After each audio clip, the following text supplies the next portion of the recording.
గవర్నమెంట్లో ఉన్న ఎవరైనా సరే, గవర్నమెంట్లో ఉన్న మినిస్టర్స్ కావచ్చు, గవర్నమెంట్ ప్రతినిధులు కావచ్చు అండి, ఎవరు ఈ విషయాల్లో ఇన్వాల్వ్మెంట్ కాలేదు. కానీ రాజేష్ రావే చెప్పుకుంటాడు గవర్నమెంట్ ఇన్వాల్వ్మెంట్ అయింది, సీఎం ఇన్వాల్వ్మెంట్ అయిండు, సీఎం నన్ను పంపించండి అని రాజేష్ రావు తప్పుడు ప్రచారం అండి. ఆ రాజేష్ రావు మాటలు నమ్మొద్దు. గవర్నమెంట్ ఏనాడు ఈ యొక్క చర్చలు ఇన్వాల్వ్మెంట్ కాలేదు. ఇది తప్పుగా వెళ్తుంది ప్రపంచానికి, చర్చస్ అన్నిటికి కూడా. వేరే వాళ్ళు ఈ కాంగ్రెస్ గవర్నమెంట్ని తప్పుగా చూపిస్తున్నది రాజేష్ రావు చేయబట్టి. కానీ నమ్మొద్దండి. మన ముఖ్యమంత్రి, మన తెలంగాణ రాష్ట్ర ముఖ్యమంత్రి రేవంత్ రెడ్డి గారు మటుకి ఏ రోజు ఎప్పుడో చర్చలు ఇన్వాల్వ్మెంట్ కాలేదండి. వాళ్ళ ప్రతినిధులు ఏం నరేందర్ రెడ్డి గారు కావచ్చు, షబీర్ అలీ గారు కావచ్చు, మరి పిసిసి అధ్యక్షుడు గారు కావచ్చు అండి, ఎవ్వరు మా చర్చలు ఇన్వాల్వ్మెంట్ కాలేదండి. కాకపోతే రాజేష్ రావు చెప్పుకుంటాడు వాళ్ళు ఇన్వాల్వ్మెంట్ అయ్యారని పోలీసు వారిని తప్పుదో పట్టిస్తాడు. అసలు రాజేష్ రావుకి కాంగ్రెస్ గవర్నమెంట్ కూడా సంబంధం లేదని తెలిసింది మాకు. కాబట్టి ఇది మటుకి గవర్నమెంట్కి చెడ్డపేరు తెస్తండి రాజేష్ రావు. మేము కూడా నమ్మట్లేదు గవర్నమెంట్ ఇన్వాల్వ్మెంట్ అయింది అనేది మేము నమ్మట్లేదు. అలా ఇలాంటి చర్చలలో గవర్నమెంట్ ఎప్పుడు ఇన్వాల్వ్మెంట్ కాదండి. యాజ్ పర్ లా ప్రకారం లీగల్గా చేయమంటుంది. ఈ రాజేష్ రావు ఏదో విధంగా చర్చిలోకి 10 డిఫెన్స్ కాలనీలో ఒక చర్చి గొడవలు చేసి నాశనం చేసి వచ్చిండు.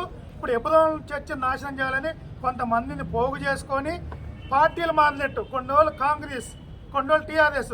ఇప్పుడు కనుక కాంగ్రెస్ వాళ్ళు కనుక దీన్ని గమనించకపోతే వచ్చే 4 సంవత్సరాల్లో ఒకవేళ మళ్ళీ టీఆర్ఎస్ అధికారం వస్తుందంటే జెండా మారుతాడు, టీఆర్ఎస్కి పోయి జెండా కడతాడు.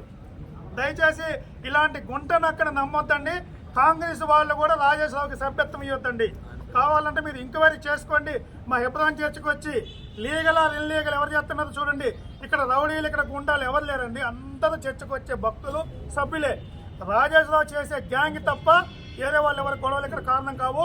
గవర్నమెంట్ వారు స్పందించి పోలీసు డిపార్ట్మెంట్ కూడా గైడ్ లైన్స్ ఇచ్చి యాజ్ పర్ కోర్టు ఆర్డర్లు ఎవరికైతే ఉన్నాయో వాళ్ళు చేసుకోవడానికి అనుమతించాల్సిందిగా ఈ మీడియా ద్వారా ఎవరైతే ఈ టీవీ ఛానల్ గవర్నమెంట్ ఆఫ్ తెలంగాణలో ఉన్న కాంగ్రెస్ వారి నాయకులు కావచ్చు, అన్ని కావచ్చు చూస్తున్నారు, చూడాలి.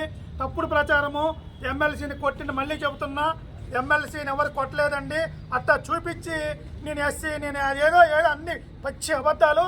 అలాంటి రాజేశ్వరాన్ని కాంగ్రెస్ పార్టీలో ఉంచుకుంటే మనకి కాంగ్రెస్కి చెడ్డ పేరు. వచ్చే ఎలక్షన్లో కూడా, లోకల్ ఎలక్షన్లో కూడా డ్యామేజ్ అవుతుంది. ఇమీడియట్గా రాజేశ్వరాన్ని కాంగ్రెస్ పార్టీ నుంచి బహిష్కరించాలని సొసైటీ ట్రస్ట్ ఎబ్రోన్ తరపున మేము గవర్నమెంట్ని కోరుకుంటున్నాము. దయచేసి ఇది పత్రికా మన ఎలక్ట్రానిక్ మీడియా ద్వారా గవర్నమెంట్కి చేరాలని మా మనవి.